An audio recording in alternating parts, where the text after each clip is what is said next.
Hey guys, Dwarf here. I wanted to make a disclaimer for this video because I got strep throat.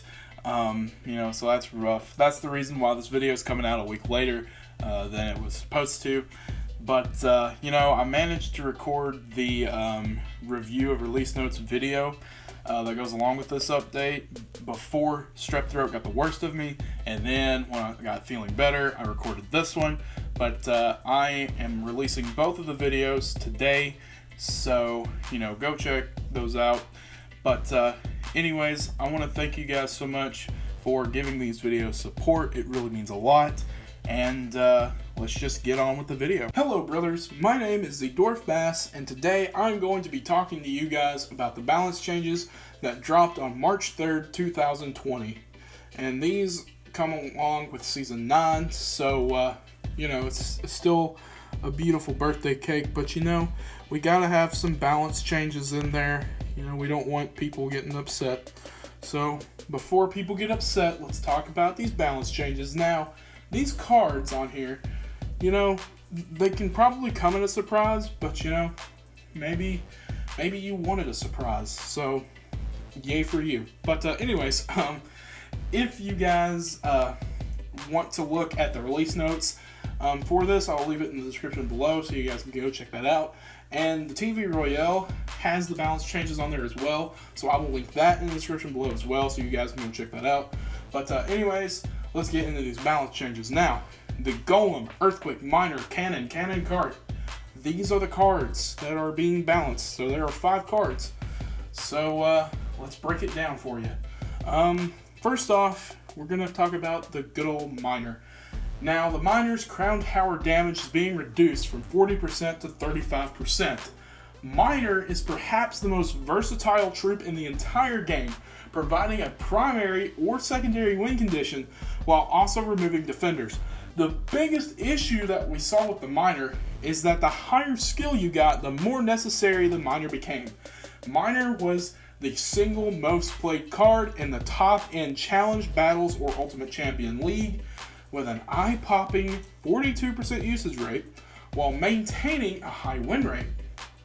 Now, the second place card to that is the Zap, which clocks in at 32%. We're not talking about the Zap, so just push out of here. But anyways, Miner has been given a damage reduction against Crown Towers that is very similar to spells. A while back, spells were nerfed to deal 35% damage to towers instead of 40%. We are matching that amount for consistency to reduce Miner's effectiveness as a win condition. His massive use rate and versatility will keep the Miner in the meta, but hopefully, reduce him from a must-play at high levels to a more balanced choice within the meta. So, the reason why they did this is because, the Miner is kind of a necessary card nowadays. You kind of have to have a Miner in a deck to make a deck work. That's how it was, or that's how it is, up at the top. So what Supercell was wanting to do was, nerf his tower damage to, try to take care of this problem. So, top players can use other win conditions like Giant, Golem, Hog Rider, Battle Ram, all those cards.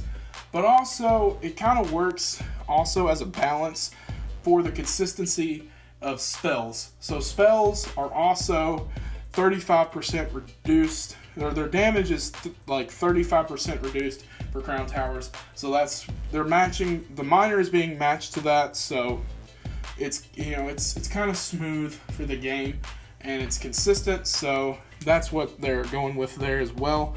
So it just kind of worked out for them. So the next card that is on the list is the Earthquake. The Earthquake will now affect the Hidden Tesla. So I kind of say that weird, I'm reading exactly what it says, but it's kind of weird. So let me explain it to you, okay? The Hidden Tesla, it's sitting there taking out giants and golems and skeletons and all that fun stuff, doing its job. And then it goes underground when it's done. It's sitting there resting. Of course, spells can't damage it. really, honestly, nothing can damage it while it's underground. So that's pretty cool. But what doesn't make sense is that the earthquake, I mean, it's an earthquake, right? So an earthquake damages things or moves, plates. Well, I'm talking in a real world sense now, but earthquake shakes stuff, and it's going to affect stuff that's underground as well as stuff that's sitting on top of the ground, correct? That's how earthquakes work? Okay. So, Supercell, they were looking at content creators, and, they looked at Havoc Gaming, at his, things that don't make sense in Clash Royale series, and it's just like, you know what? This doesn't make sense. This one we can relate to. Good job, Havoc. You did things. So, that is why when the Tesla is underground, the earthquake will now damage it. Simple. I just had to over-explain it because that's what I'm good at. The idea of an underground Tesla is that it would be protected from damage. For some spells like lightning or poison, this makes sense. However, it also felt wrong that earthquake wouldn't hit something underground when spells like freeze affected an underground Tesla by preventing it popping up. So, Supercell's like, yeah, doesn't make sense. We're going to make it make sense. Boom. Good job. But props to Havoc for being cool, so go subscribe to him. But anyways, moving on. The Golem. Now, I'm not talking about Elixir Golem. For once, I'm not talking about him. I'm not talking about Ice Golem. I'm not talking about a brand new Golem. We need a fourth Golem, guys. That's what we need. No, I'm just kidding. We're talking about the rock-steady Golem that's been in this game for so long. I'm pretty sure he's been here since launch, but I could be wrong. Don't quote me on that, but I'm pretty sure I'm right. But anyway. So, the Golem. And it's not really the Golem, it's technically the Golemites, but who cares? The Golemite damage is being decreased by 22.5%, and the Golemite death damage is being increased by 55%. Golemites have two annoying factors.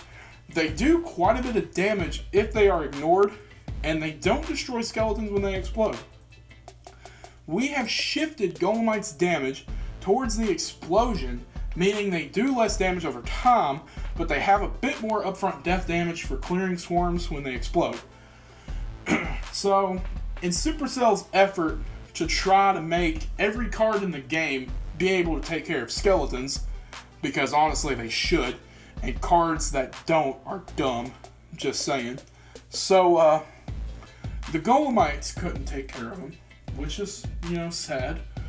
But what they did was they took the damage that the Golemites did and just shifted it down to the death damage. So, they're not going to be as annoying whenever they're left on a tower, but their death damage is going to be way more efficient, so that is awesome. So, I kind of stated my opinion. Whoops. Anyway, who cares? You're going to listen to it anyway.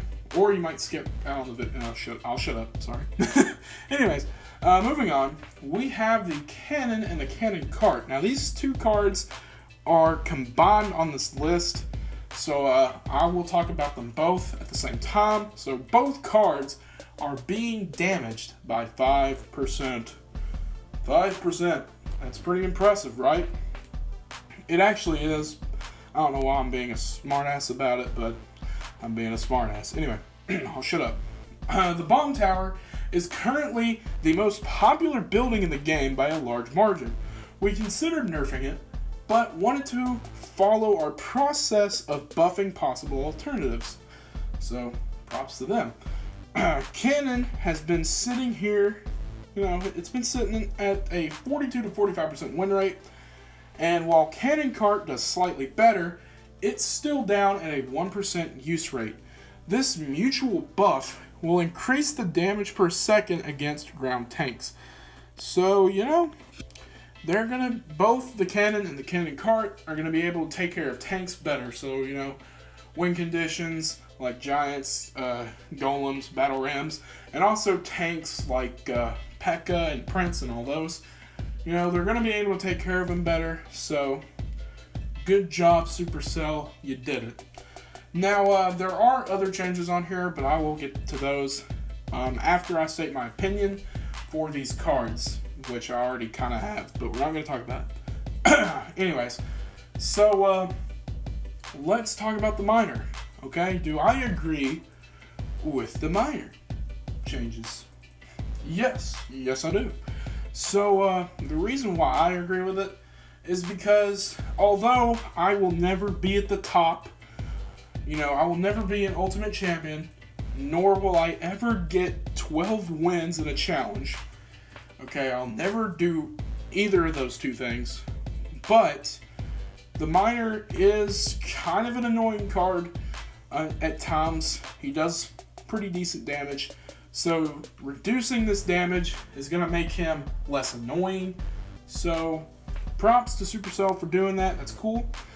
And for the other issues with it being, a necessary card to have, hopefully, it won't be, it's not like Supercell's killing this card to where nobody's going to use it. They want people to use the card, obviously, but they don't want it to feel like a necessary thing that has to be in your deck, so that's what they're trying to do. So with that, this balance definitely works for that as well. So do I agree with the minor changes? Yes, I do. Earthquake.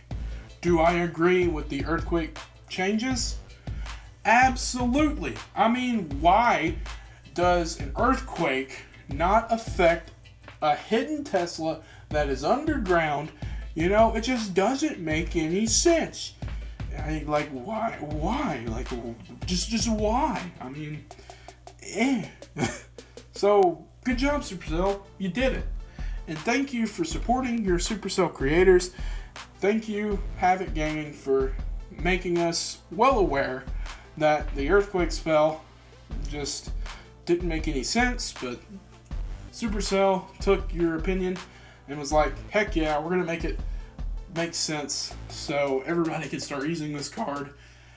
Honestly, I don't really see this card that much being used, so maybe this will help, or maybe just, make it increase damage, or I don't know, make it do something cool. I don't know. Anyway, I won't complain, but for the balance changes, do I agree with it? Yes, I do. For the Golem, do I agree with the Golem? Yes, I agree with these changes because the Golemites are annoying. Okay, they can be extremely annoying whenever they're sitting there just punching your tower and you really don't have anything good to stop them at the time because you're trying to split push or you're trying to defend other things, and it's like, Golemites, die. So this is going to help you out in terms of whenever you're facing them and you're like, okay, I need you guys to not be so annoying, but it'll be really good with, offense whenever you're playing with offense, because you know what? You're going to be able to kill skeletons with Golemites now. Awesome. Why hasn't it been a thing already? I don't know. It's just kind of dumb, I guess. But we're not going to talk about it. We're going to give props to Supercell for doing this. Good job, Supercell. You did it. Do I agree with the Golem changes? Yes, I do. Now, let's talk about Cannon. Do I agree with it? Yes, I agree with the Cannon. The Cannon has always been a pretty good card. Kind of a basic card, But it's good for cycling. You throw it, and then you throw that Hog Rider. And then you throw that Hog Rider. So it's good for cycle. And I don't really play cycle decks because I'm not necessarily good with cycle decks. But people who play cycle decks a lot and play Cannon a lot, they really have success. And I wish I could play cycle decks. I'm just not good at it. But for the people who are good with it, yay, you're happy now. Good job. So do I agree with this changes? Yes, I do. Now for the Cannon card, do I agree with it? Yes, I do. Now, for me, I use the Cannon card a lot. I love the Cannon card. I was honestly surprised on here where it says the usage rate is at 1%. I did not know that. That's honestly ridiculous that the Cannon card's that low.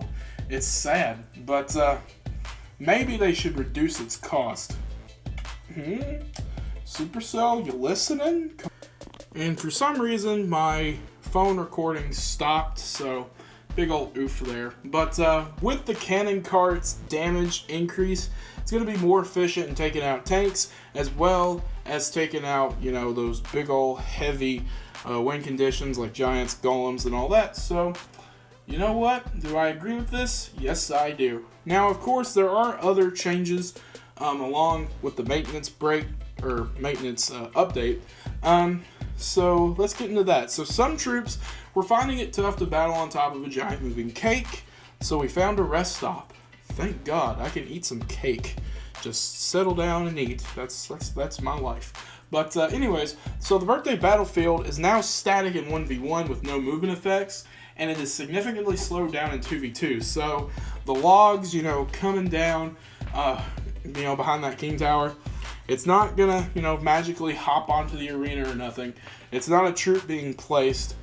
You know, it's fine. But they did stop it from moving because it was confusing in 1v1s. So props to Supercell, I guess, for trying something, and you know, it's fine. But anyways, moving on. Clans stuck in matchmaking can now start and play Clan Wars. Royal Delivery correctly shows red deployment zone, and classic decks have been updated. So that is it for the balance change, release notes, along with the other changes that they made with the maintenance break, or with the maintenance update. I don't know why I keep saying break, but anyway. Come on by fisticuffs, guys. Look at this. White people. I didn't realize I was an elder. Whoops. But anyways, we have 4 openings. So you know what? Come on by and join us. If you like casual war, if you like, you know, just sitting around and talking, then this is the perfect clan for you. So come on by fisticuffs. If you can, just keep searching that clan tag, and hopefully you'll get in eventually. But anyways, if you guys enjoyed this video and you want to show some support, make sure to slap that like button and comment down below. Tell me how your day was. Just you know, throw it on there. Just let me talk to you, because I do answer comments every once in a while, so that's cool. So, you know, if you like talking, then just tell me how your day was. But anyways, go subscribe to PewDiePie. He released a new Minecraft video. I'm gonna go watch that, and so go subscribe to PewDiePie. I am the Dwarf Bass, and I will see you guys next time.